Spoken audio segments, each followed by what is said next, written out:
Welcome to or welcome back to Sexy Business Podcast. I'm your host, Eisve. And I'm Karolina. And for today's topic, we decided to explore a little bit more about the safe space. So, what is the safe space? How do you see it, Isa? Ooh, that's a really good question. And I actually have always strived for growth. And it took me through learnings and teachings that I first need to have a safe space in my body, emotionally, and only then I can create in my surroundings. And I'm really curious from your perspective as well. Like, I think this is what we learn as kids. If we have safety in the house, I'm good then to go and explore out of that comfort zone that feels so good and safe. But if I don't have it, then I won't be so brave. And as a grown up, I had to learn how I create that through emotional regulation first. For example, there's so much turbulence in the world, in my personal life as well, even now. And I had to learn through different tools how I self-regulate and don't seek that from a partner, from a friend, through food or any other substances or something.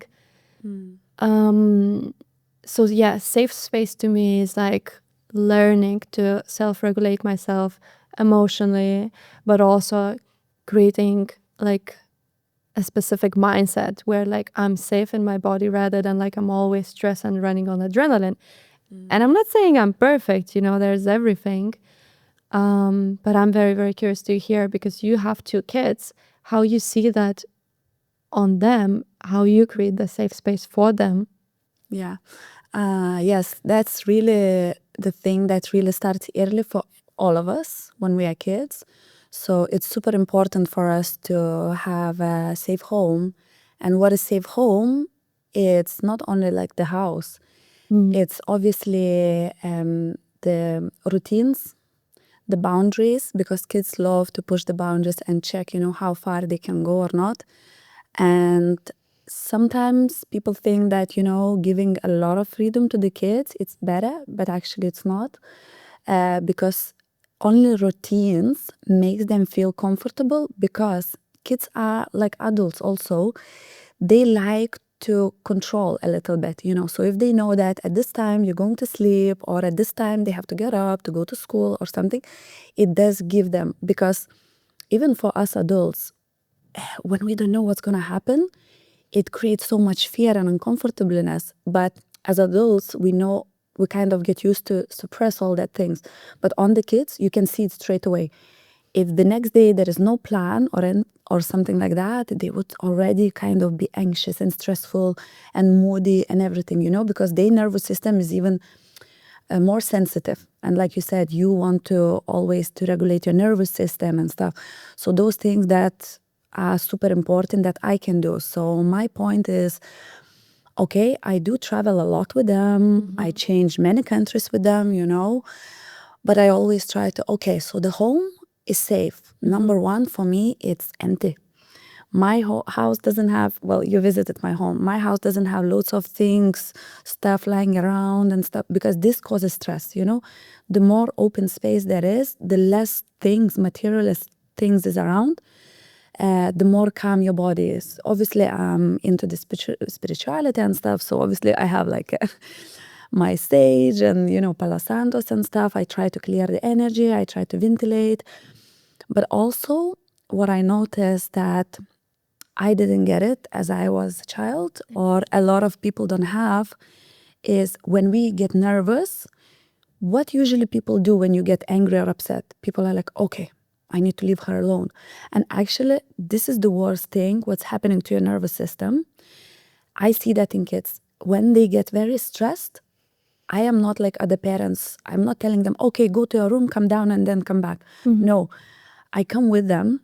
And obviously, it's not easy for me when I see the children are angry, and they're like, oh, leave me alone, or things and stuff. I'm like, okay, I'm not touching you, I'm not near, but I'm sitting here beside you. So if you need me, I'm here with you. And sometimes they like to, punch the pillow or cry or shout. And I'm like, okay, I'm here with you. let's stay together in this emotion, you know? Yeah. And that's how I feel. Very quickly they calm down, you know? But if I would tell them, okay, go and stay in the room and come back, they would cry for much longer, or, you know, they would be even more agitated because they don't feel safe, you know, because when these emotions arises in the body, you don't know what to do with them. We are never really taught what to do with them.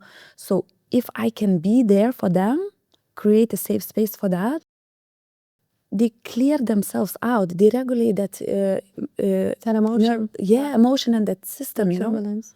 Yeah. And you know, I think you pointed out very like interesting things that we forget as grown-ups. Because you're talking about them as kids, but as you said, like you didn't have that. So two things that like really stuck with me. First was boundaries.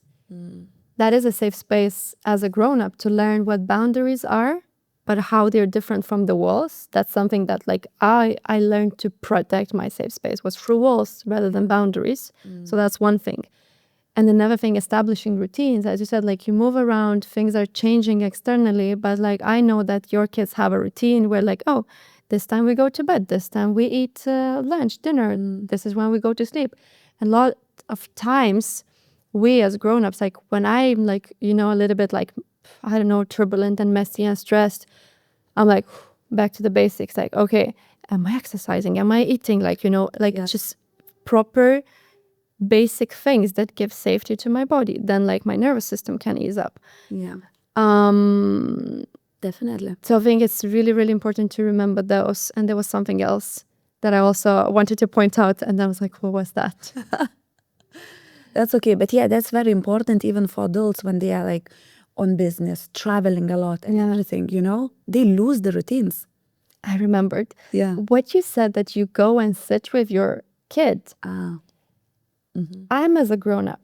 I have those little kids which I called parts. And through different modalities, I started actually checking in with them because as you said, I have left those little parts alone and they have no idea how to deal with that. And what I'm talking about, there's like a little part of me who's like a ice cold queen. So she's like handles everything.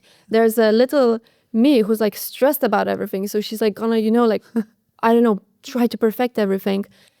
And I was like, oh my gosh, you know, like I used to have a very bad relationship with those parts. And those are like, I think all of us have experienced when like you have an argument with a grown-up person and you're like, hello, 5-year-old you know? If I'm aware about myself, I'm like, oh my gosh, I'm like, you know, acting as like 5-year-old me because and now I'm way, way better with those parts because I have actually sat down, as you said, with them. And I was like, hey, I'm here for you. I have that safe space because I'm now, as a kid, of course, there's parents for that. Yes. But as a grown-up, like, you know, that's reparenting called. Like, I can sit down with the parts of me that were forgotten at some point of the age, even by myself. Yeah. You know, I pushed them away as like not perfect, not good enough. Yeah. So that's one of the parts or works for me to do is to create safe space for myself within me. Yeah.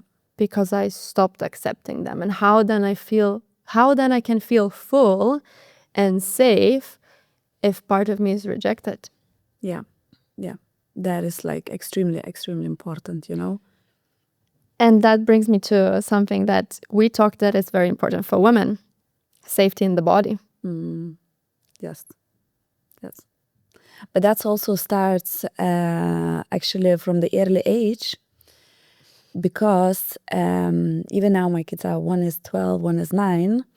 They already look at the self-image so much every day before school, getting the hair done and making sure, you know, there's nothing on the face and stuff. So this part starts really early because of all the technology, advertisement and stuff. And we are being pushed so much into focus so much on the outside that we forget to look more inside, you know, how we actually feel and what other good qualities we have. And I think more women than men, right? Yeah. Yeah, I So think... what's your relation? Go ahead, but like I was like, what's your relationship with your body? Yeah, it's like this. It has been changing over the years. So I think definitely when I was in my early 20s, I think it was the best how I felt.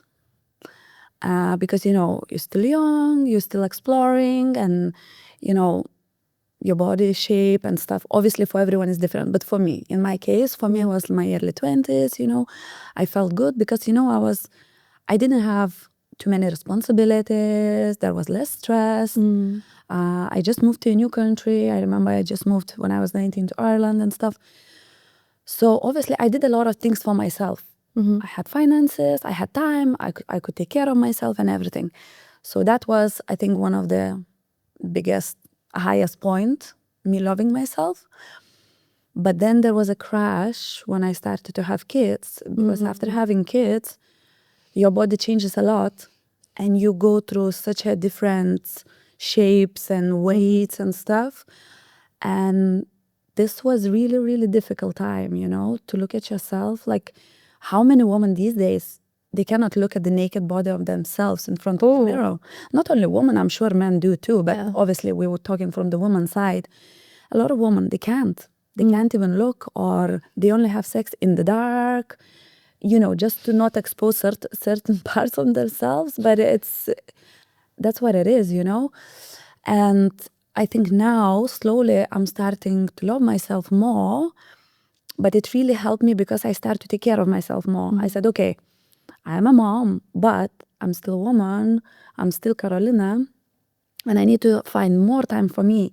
And once I started to do that, I feel more positive about my body image also, So That's a very fair point. And like, as you said, like, this is personally for me because my safety through most of the time, and especially when I was young, just because I was taking mountaineering, doing things.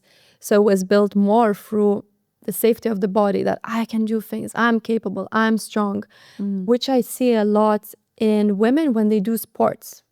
Okay. Yeah, a lot of women who do sports, they feel good because they feel like they're capable. But now when I'm doing more work about myself, that's why I mentioned, that emotional safety. That was, to me, was like, oh, okay, so only just having like a strong body and feeling really good about myself, because I love myself. When I'm looking into the mirror, of course, I had periods and like where I also got reflected, from the outside world about my body, where I was like, oh my gosh, so like something is wrong with me. But I still, most of the time, build a lot of my safety from the body, through accepting my body, that it's capable. And I think it's more like what men do. But my emotional part was my like, oh, if there were bigger emotional challenges, I was like, and now I think I'm more like balancing out. So I have the body part, the body safety, the emotional safety. And then I start to crave the safety in my surroundings as well. And then I want to create that feeling around me as well. And for other women too. Yeah, for other women. Yeah. Because I think in some ways, women, especially as you said, who's doing a lot of sports and stuff, they're looking at it like a capability of doing strong things. But at the end of the day, we are women and we have this feminine side, which is, as you're saying, emotional part. And sometimes woman loses that is the physical part of the body and the emotional, but femininity is both. We cannot be, this week you can be very strong, but next week, depending on your cycle time, you could be not as strong.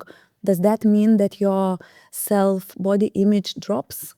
Men don't have it. They can go consistently, they are only driven by testosterone and very few hormones. We are driven by different. So 1 week you can be like this, 1 week you can be like that, And it's just interesting how you, even me watching you, how you changing in the past year or so, how your body moves and how more feminine you're becoming, because I think in some parts of your life, when I look through your pictures, that you were much more maybe muscular and stronger, but it was more like a masculine energy coming from you. I want to tap more into how you felt when you gave birth, you went into the motherhood, your image of the body. But I think it's such a good point where you said, like, I learned, because that's why I mentioned that, like, I kind of like learned it to build safety through the body, and that I think it's more masculine. And I think that's where the partnership could be very beautiful, where a woman also, like, she needs to have safety in herself, but the partner in the relationship, I think, can create so much safety for a woman, for the feminine to actually like thrive, and be that soft, even little girl who just like plays around, and I think like, my mechanism was like, oh, okay, like I need to shield myself with that like strength. So that, but what was your process to accept your body back and build the safety in your body and feeling good being a woman? It even sounds like funny to say that, but like a lot of women don't feel good being a woman, and I have also phases of that. No, it was tough. I think what you tapped in about having a partner, a supportive partner, I think that's super, super important, because I don't think my ex-husband was as supported as I needed. So especially because of my body image after the kids, I got on a lot of weight. Well, through the pregnancy and after. And for example, I would say to him, I say, oh, I want to lose some weight and stuff. And I always had this thing that when I'm stressing, I eat. It's called, like emotional eating. And instead of him saying, oh, maybe we can, just eat something else, he will be like, oh, why are you eating again? You said you wanted to lose weight.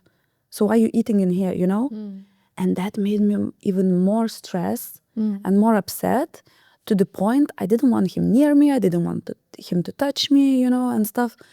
So no, he wasn't very supported in that kind of sense, like, oh, you said you're going to do this.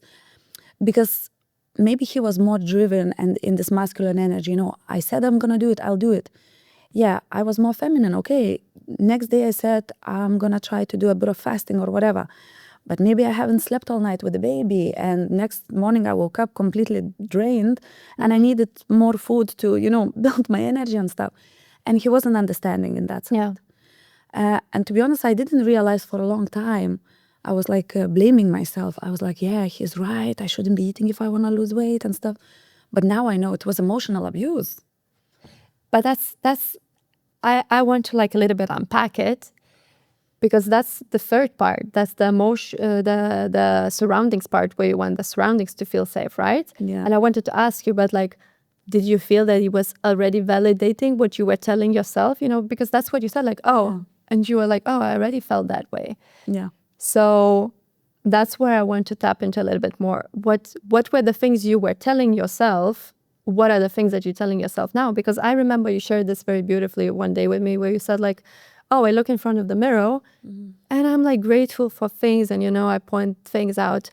I'm like that, but like I'm very naturally like this, just because of like how my mom probably brought me up. And some women sometimes ask me like, oh, how come you love yourself so much? How come you don't?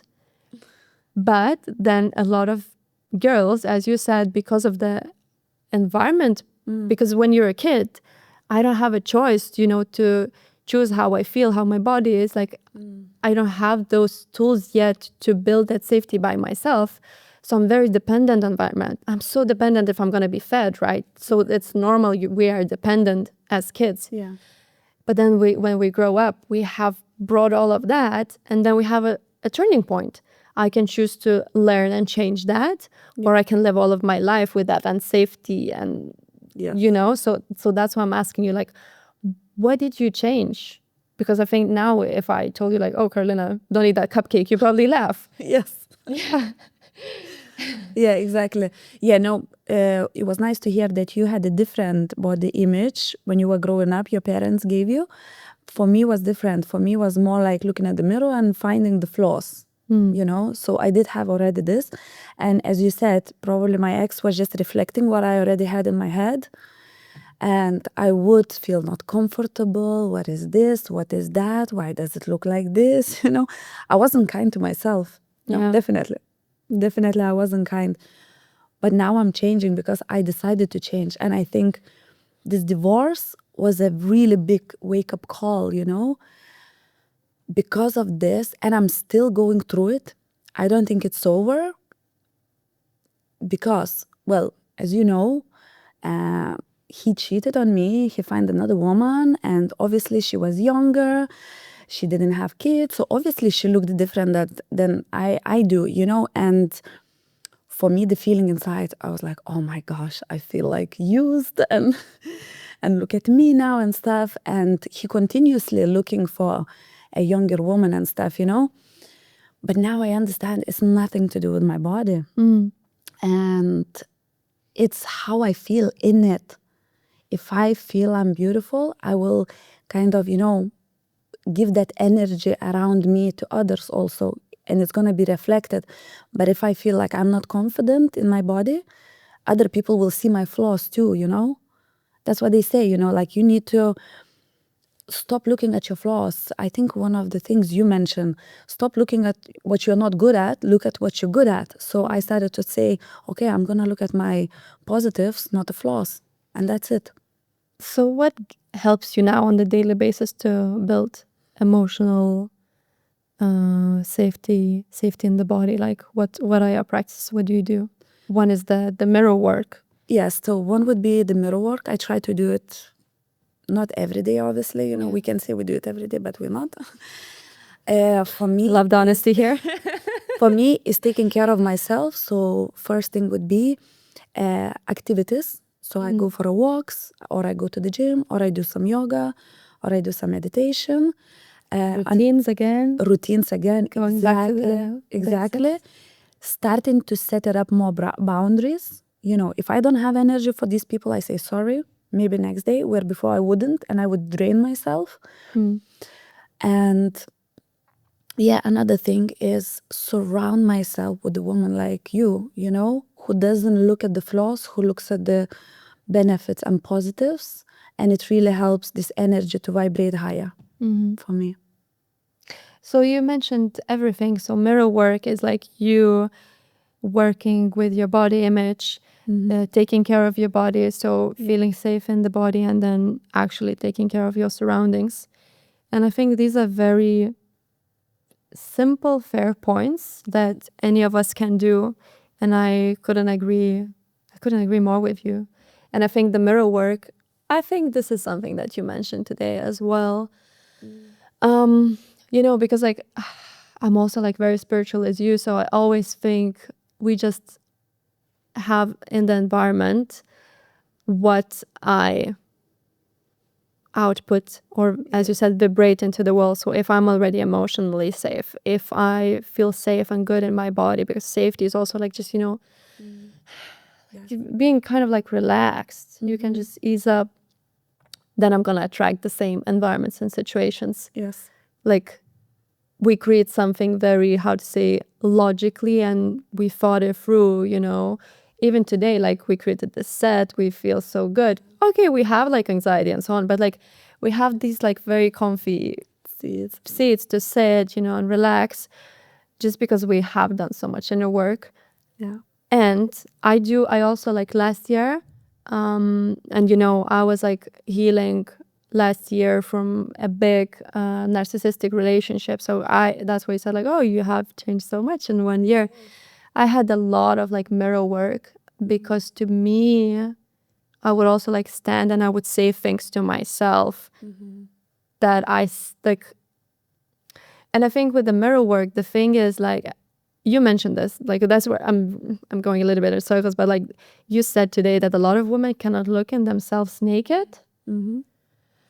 In front of the mirror, I want to challenge you a little bit, like just stand there every day, turn around, be sexy, you know, just like let yourself be like, Yeah. your bodies are amazing. Exactly. Amazing. Exactly. And try to pinpoint everything what is possible. Just don't focus on the negative. Just look at the positives. Maybe you like your hair, maybe you like your eyes, maybe you like, I don't know, your skin, your nails. It could be anything, because every day it will grow bigger and bigger. Yeah, but to me, the mirror work, that's why I'm mentioning this to you. It's more like the body image. To me, the mirror work was like, I was telling myself, like, you could call it affirmations, but I think where the tricky part with the affirmation is, you know, a person like picks up one affirmation that's like very far from the reality, and then it doesn't create actually safety, because I am telling something that like, I'm like, Yeah. So like it creates more actually resistance. So as you said, like, yeah, start with the body, with the little things. Yeah. And then you will like explore and expand a little bit more. So I was working more on that, where like I needed to rebuild my emotional safety. Yeah, because you already had good self-image. Yeah. You needed kind of more deeper work on yourself. Yeah. Yeah, and you can also say, like I do that with my kids also, we look at the mirror and we say, look, you are kind, you are funny, you are strong, you are happy, you are safe, you are friendly. We also talk about those things. It's not only the physical, Yeah. and this is slowly keeps reminding you, and that's how you create your own space, because nobody else can make you feel safe. It's only you, the starting point. It has to be you. And then, because if you continue looking outside for safety, you might never find it, That's a really, really good point. And thank you for mentioning this, because I'm very like much built for freedom. And that's why people, like a lot of people I've seen, they seek out for safety in the partnerships. Yeah. Just because that's how we got safety as a kids. Yes. But I'm 30, you 39. 39, you know that you cannot build that, you cannot outsource that. I have to create that within me. Yeah. And then when it comes, that's when like even like friends, they build up differently. Yes. When I'm that woman, when I'm like safe within me, Yeah. that's when the safety starts around. That's when because it's reflecting on you. Yeah. Exactly. So it's a very beautiful topic, no? Yeah. It makes me feel really calm. Yeah. I think it's very important both for female and men, but I think it's more that like females really need to tap into be their truest, best selves. Yes, because I want to mention one more last thing, that at the end of the day, when you're creating a family and you have kids, no matter how both parents are involved, kids are taken over mostly from a mom for the first, 3 to 4 years. So if the woman stands in front of the mirror, like I was looking and I couldn't look at myself, I'm giving that energy to my children, I'm teaching them that, I don't feel safe and no one is safe, but I am that safety person for them. So I need to make sure I feel safe, and this is the very beginning of any human's life, so it's very important for women, I think. Now when you mentioned that, I remember I was reading that like it starts in the womb. If the woman wasn't like didn't feel safe, and especially like when we're coming from countries, I was like, really thought about it. If there was some war, some turbulence, like, even externally, like things that you cannot control, like you can feel it there. Yes. Yeah. So it's amazing that you brought that up as well. It's very beautiful. Yeah. So thank you for tuning in. Listening. Yeah. We hope this brings you some kind of thoughts, reflections. Safety too. Yeah. Or ideas to look at yourself, a bit more with kindness. Oh, yeah. And thank you so much. And see you on the next episode. Like, subscribe, follow along.